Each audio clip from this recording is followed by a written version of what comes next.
राम कृष्ण की प्यारी गैया सारे जग की माता है। राम कृष्ण की प्यारी गैया सारे जग। अब होता क्या है कि बचपन से तो माता पिता को भी फुर्सत नहीं संस्कार देने की। ईसाइयत से प्रभावित स्कूलों में उनको पढ़ाया जा रहा है, वहां भी धर्म सदाचार संस्कार है नहीं। अब वो 18-20 बरस के हो गए, कॉलेज में पढ़ने लगे, अब दिन चढ़े तक सोते हैं, देर रात घूम के आते हैं, कई बार नशे में भी घर में आ जाते हैं, कई बार जहां नहीं जाना चाहिए वहां भी चले जाते हैं, कई बार उटपटांग कामों में भी पकड़े जाते हैं। अब मैया बाप कहते हैं कि लड़का बात नहीं मानता, अब उसको सही मार्ग पर लाओ, महाराज आशीर्वाद दे दो, कोई मंत्र जप करवा दो, कोई अनुष्ठान करवा दो, बच्चा ठीक हो जाए। कहां से हो जाएगा भाई ठीक? अब वह इतना बिगड़ चुका है कि वो टूट जाएगा पर झुकेगा नहीं। ज्यादा परेशान करोगे हो सकता आत्महत्या कर ले। इसलिए अपने बालकों में उत्तम संस्कार यदि आप देकर के अपने गृहस्थाश्रम को सफल बनाना चाहते हो तो 5 वर्ष की आयु से ही बालक बालिकाओं को अच्छे संस्कार देना आरंभ करो।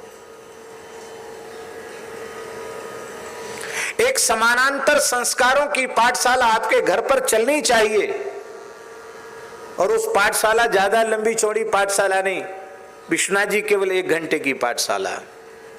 प्रत्येक गृहस्थ निश्चय करे कि हम अपने घर के ठाकुर जी के सामने संध्या को दिया बत्ती करके आधा घंटे तो कीर्तन करेंगे और आधा घंटे सत्संग करेंगे, और उस कथा कीर्तन में 1 घंटे के समय में परिवार के प्रत्येक सदस्य की उपस्थिति अनिवार्य होगी। चाहे बालक हो, चाहे भले ही बच्चा वहीं सो जाए, पर उसकी उपस्थिति अनिवार्य होगी। ये नहीं कि उसी समय हम ट्यूशन पढ़ने जा रहे हैं, उसी समय हमारे धंधे का काम आ गया और आज तो हमने न्यूज देखी ही नहीं, उसी समय टीवी खोलकर न्यूज देखने लगे। नहीं, कुछ नहीं। इतनी कड़ाई से ये कानून लागू घर में किया जाए कि जो उस 1 घंटे के कथा कीर्तन सत्संग में उपस्थित नहीं होगा उसको घर की सारी सुविधाएं समाप्त, भोजन पानी सब बंद। और ये काम माताएं कर सकती हैं, शक्ति स्वरूपा हैं। ये निर्णय कर लें तो महाराज पुरुष वर्ग कुछ नहीं कर सकता है, इनमें बहुत ताकत है, शक्ति स्वरूपा है। अब माताएं ही टीवी खोल के बैठ जाएंगी तो वो शिक्षा कौन देगा भाई?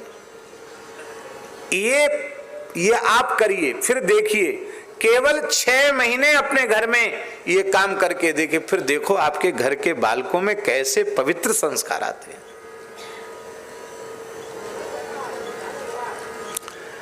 एकदम छोटे बचपन से बच्चों को संस्कार दो। हमारे श्री मनु महाराज कह रहे हैं, मनु जी महाराज का वचन, लालयेत 5 वर्षाणि, 5 वर्ष तक उस पर ज्यादा दबाव मत दो, 5 वर्ष तक खेलने खाने दो, प्रसन्न रहने दो, बहुत मिठाई बड़ी मीठे तरीके से उनको अच्छी, बेटा हाथ जोड़ो, बेटा राधे राधे करो, बेटा नमस्कार करो, ऐसी मीठी बातें बताओ। उसको डांटो फटकारो नहीं 5 वर्ष की आयु तक। 5 वर्ष से 5 वर्ष पूरा हो जाए, 6ठे वर्ष में लग जाए, तब थोड़ी सी कठोरता भी करो। 10 वर्षाणि ताड़येत, वो 10 वर्ष संस्कार के हैं, नहीं ठीक रास्ते पे चलता तो उसको थोड़ा अनुशासित करो। तो कितना हो गया? 5 वर्ष तो लालन में और 10 वर्ष ताड़न में कितना हो गया? 15 वर्ष हो गया। आपने यदि अपनी संतान की सावधानी 15 वर्ष की आयु तक कर ली तो वह आपका पुत्र पुत्री दुनिया के किसी कोने में चला जाएगा, उसके संस्कार कभी नष्ट नहीं होंगे। कहीं चला जाए इतना बढ़िया निर्माण उसका हो जाएगा। 10 वर्ष तक भजन के संस्कार कोई 1 मिनट में छोड़ देगा? संभव नहीं है।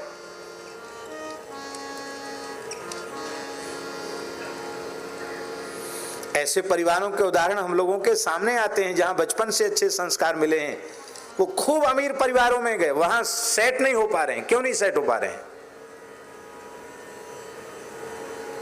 वो कहते हैं कि हम प्राण भले ही त्याग दें, लेकिन हमने जो धर्म और सदाचार अपने घर में सीखा है, हम उसका त्याग नहीं कर सकते।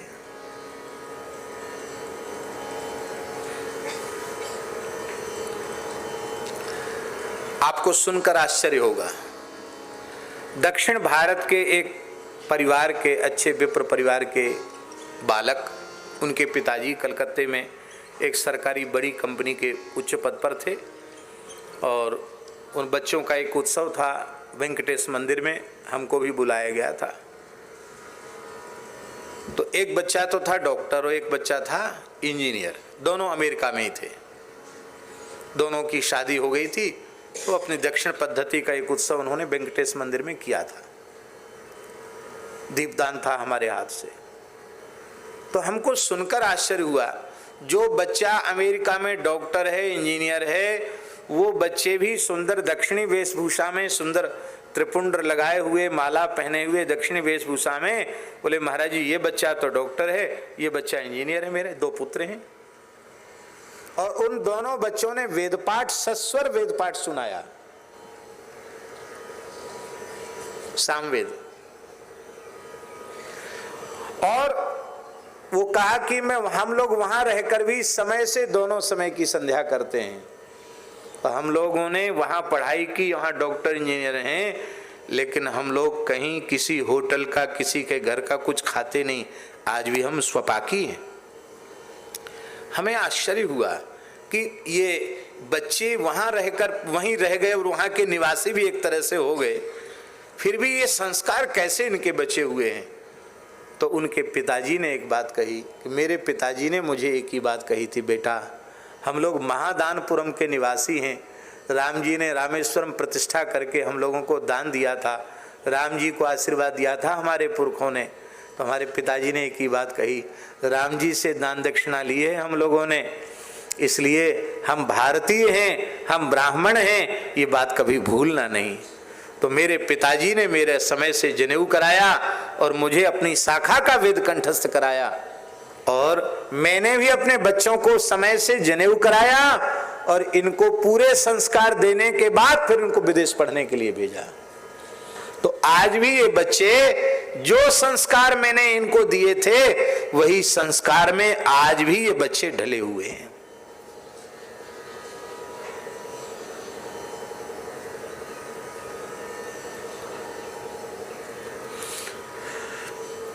एक वैश्य परिवार का बालक, उसको पढ़ने जाना था विदेश।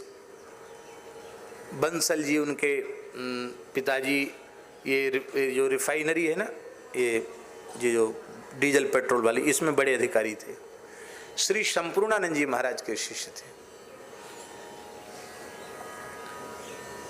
तो पुत्र को उनके विदेश जाना था, तो संपूर्णानंद जी महाराज ने आज्ञा की कि 1 सप्ताह तुम महाराज जी की पहले कथा सुनो, डायरी में नोट करो कि तुमने क्या क्या सुना, क्या क्या समझा, फिर अपने हाथ से भिक्षा बना के हमको भोजन कराओ, तब तुमको जाने की अनुमति है। 1 माला हरिशरणम जपना और 1 अध्याय गीता का रोज पढ़ना, 5 दोहा रामचरितमानस के पढ़ना और जाओ विदेश जाओ। महाराज जी बच्चे ने बहुत ऊंची शिक्षा विदेश में प्राप्त की और एक संत ने प्रेरणा दी, वहां जाकर बेटा इसलिए मैंने तुम्हारे हाथ की रसोई खाई है कि चाहे जितने व्यस्त हो पर होटल में नहीं खाना, अपने हाथ से बना करके खाना। ये बात हम इसलिए सुना रहे हैं कि ये बहाना है, हम इस देश में रहकर अपने सदाचार, अपने धर्म को नहीं बचा पा रहे हैं, और संस्कार युक्त बालक बालिकाएं विदेश जाकर के भी अपने धर्म को, संस्कार को बचाए हुए हैं। क्यों? समय परिस्थिति की बात नहीं है, हमारी निष्ठा में कमी है। इसलिए अपने बालकों को छोटी आयु से भजन में लगाओ।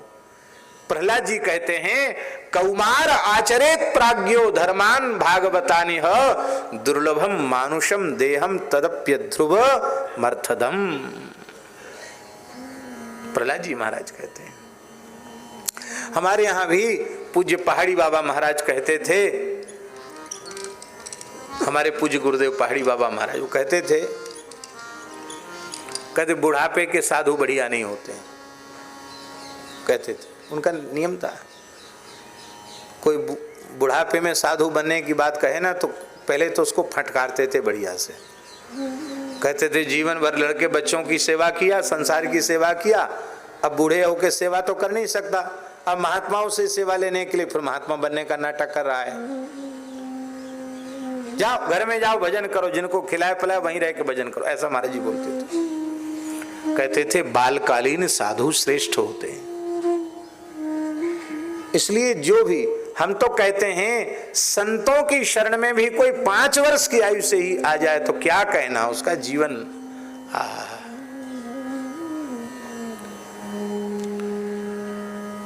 अच्छे महापुरुषों का पादाश्रय मिल जाए, क्या कहना।